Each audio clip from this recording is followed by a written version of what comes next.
Bonjour, aujourd'hui on commence une nouvelle matière, donc sujet 9, les fonctions exponentielles et logarithmiques.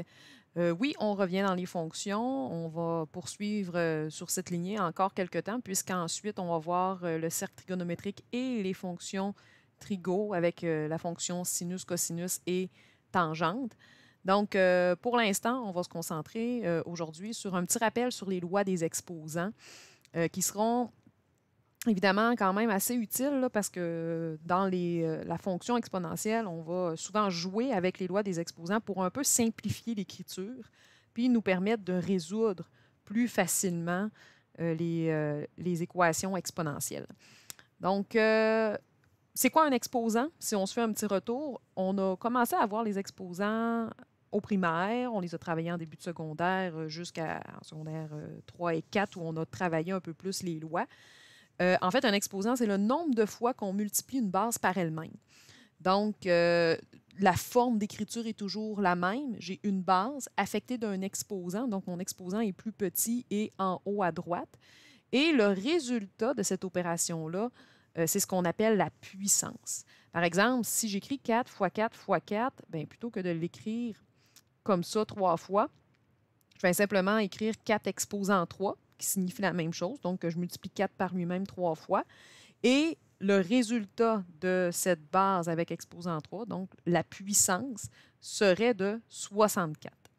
Il y a certaines notations de base qu'on doit se souvenir, en fait, que si j'ai une valeur exposant 1, la réponse sera toujours la valeur elle-même. Donc, 2 exposant 1 fait 2, 10 exposant 1 fait 10, ainsi de suite.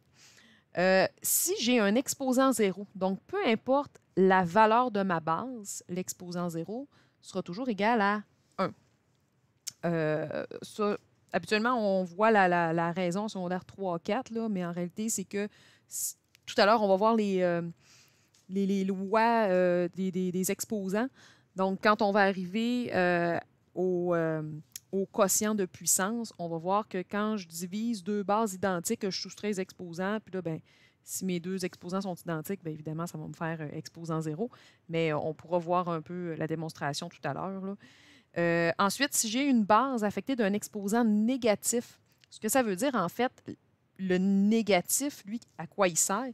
Bien, c'est comme si ma base était sur 1. Donc, mon négatif, il dit, bien, inverse ton numérateur et ton dénominateur dans ta base. Et de cette façon-là, bien, je pourrais avoir ensuite un exposant qui est positif. Donc, je me retrouverais dans ce cas-là avec 1 sur A exposant M. Fait que si j'avais eu, par exemple, 2 exposant moins 3, ben, j'aurais pu l'écrire avec un exposant positif en disant que c'est 1 sur 2 à la 3. Ou à l'inverse, si j'avais eu 1 sur 2 exposant moins 3, ben, j'aurais pu inverser numérateur-dénominateur et ensuite mettre mon exposant positif. Pour ce qui est des exposants rationnels, donc des exposants qui sont fractionnaires, c'est l'équivalent des racines, en fait. Le dénominateur nous dit quelle racine on ferait. Donc, dans ce cas-là, exposant une demi, ben, c'est l'équivalent d'une racine carrée. Exposant un tiers, ben, c'est l'équivalent d'une racine cubique. Et si j'ai des nombres différents de 1 au numérateur et de 2, 3 au dénominateur, bien, en quelque sorte, c'est que le dénominateur, lui, me dit quelle racine je fais. Donc, si j'avais eu 5 au dénominateur ici, ce serait la racine cinquième. Et au numérateur, bien, ça reste l'exposant de ma base sous mon radical. Fait que pour ce qui est des lois qu'on va avoir besoin finalement dans les prochaines périodes, là, dans les prochaines semaines, dans les lois des exposants, on a le produit de puissance. Donc, quand je multiplie, là, il faut faire attention, je dois avoir la même base. Quand je multiplie une base par elle-même, c'est l'équivalent d'additionner les exposants. Donc, si je fais, par exemple, 4 exposants, je vais faire l'exemple un peu plus loin.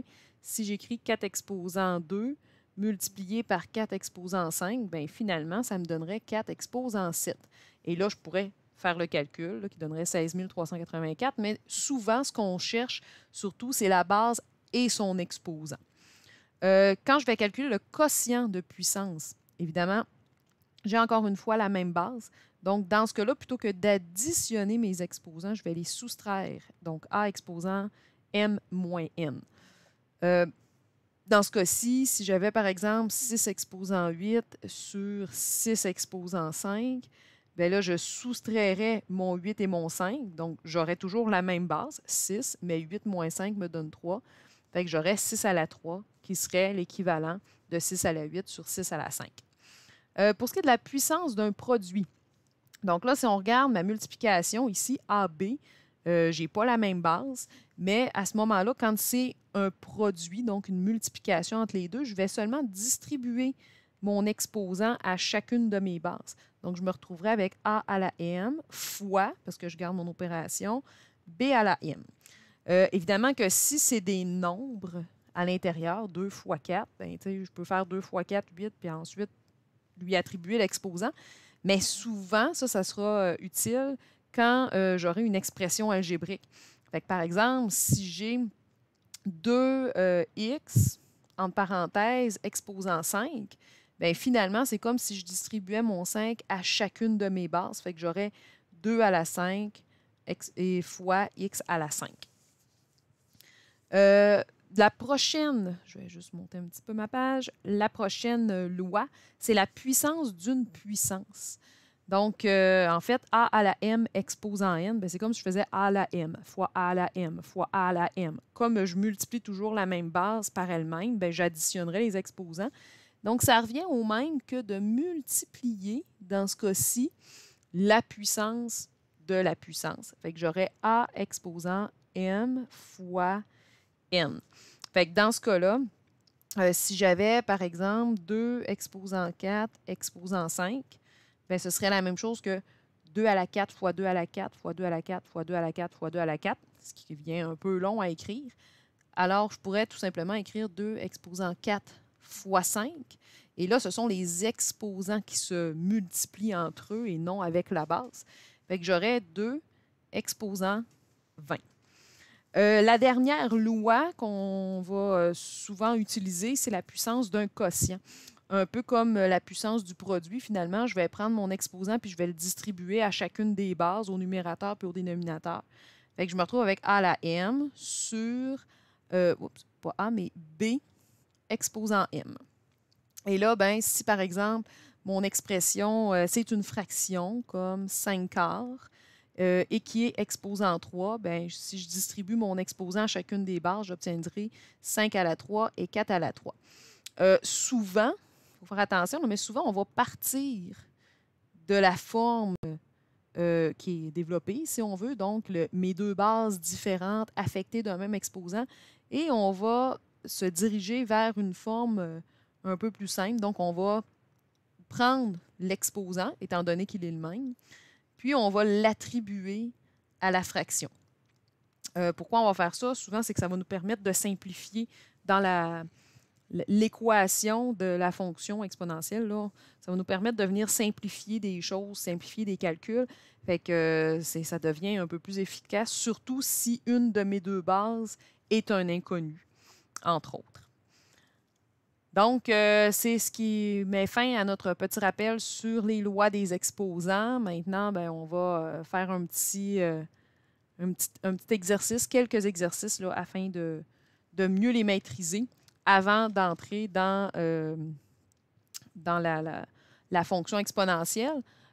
Juste vous rappeler que dans une situation, par exemple, si on me dit que j'ai, mettons, des bactéries qui doublent, donc bactéries qui doublent à chaque heure,